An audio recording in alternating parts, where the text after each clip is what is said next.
Dear God, I don't even know how to start anymore. I'm so tired. Not the kind of tired that sleep fixes, but the kind that lives in my bones and my soul. Every day, I wake up already exhausted, already bracing myself for the next blow. It feels like my life has turned into a long list of problems, one after another, with no space to breathe in between. I'm disappointed, God, deeply, in my life, in myself, in how everything turned out. I try to be strong. I try to believe. But I'm breaking. I am broken. And I don't know how much more I can hold together with these shaking hands. I'm losing my faith, and that scares me. I don't want to lose you, but I don't understand you right now. I don't know what you want from me. I don't know what I'm supposed to do each day. When everything feels pointless and heavy and dark, I feel so alone. There is no one to help me, no one to carry this with me. God, I am begging you. Please hear me. I am at rock bottom. I have nothing left to offer you, but my desperation and my tears. If you don't step in, I don't know how I'll survive this. I need you to hold me, because I cannot hold myself anymore. Please don't abandon me here. Please don't let this pain be the end of my story. I need you, more than ever.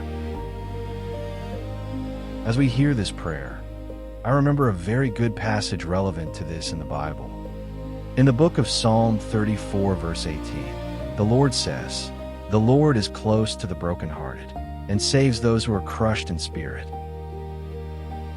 This verse does not begin with strength. It begins with brokenness. And that alone should change how we see our pain.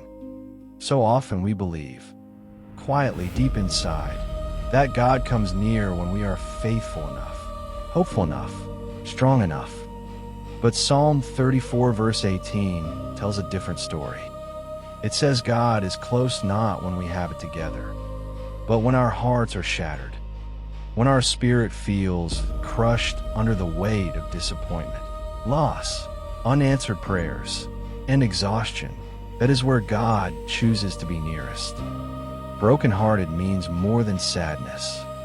It is the kind of pain that splits you open.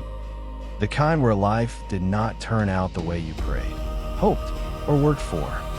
The kind where you feel betrayed by circumstances, by people, maybe even by God Himself. And crushed in spirit is even deeper. It's when hope feels gone, when motivation disappears, when you wake up already tired of existing. And yet, the verse does not say God watches from a distance.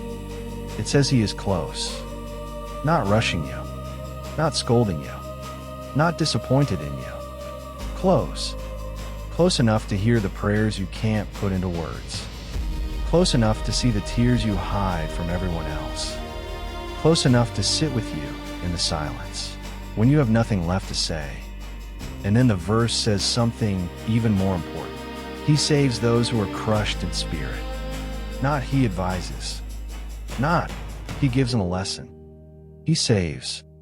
That word implies rescue, intervention, pulling someone out of a place they cannot escape on their own. This means that feeling broken is not proof that you are failing. It may be proof that you are right at the place where God is working, in ways you cannot yet see. When life feels like one problem after another, it's easy to believe this is the end of your story, that this pain defines you, that you are too far gone, too tired, too disappointed to be restored. But Psalm 34 verse 18 gently pushes back against that lie. It reminds us that rock bottom is not abandonment. It is often the place where God meets us most personally. God does not waste brokenness. He enters it. And if you're listening to this while feeling numb, exhausted, or hopeless, hear this clearly. This verse was written for you, not for a future, healed version of you, not for the you that has it all figured out, but for the you that is barely holding on. Being broken does not mean you are at the end.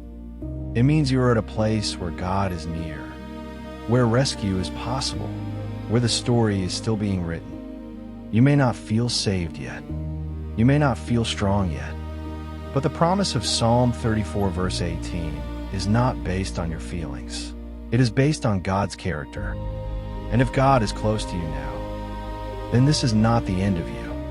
It is a chapter, painful, honest, unfinished, but not the final one. Hold on to that, even with trembling hands. Let's take a moment to bring all of this before God.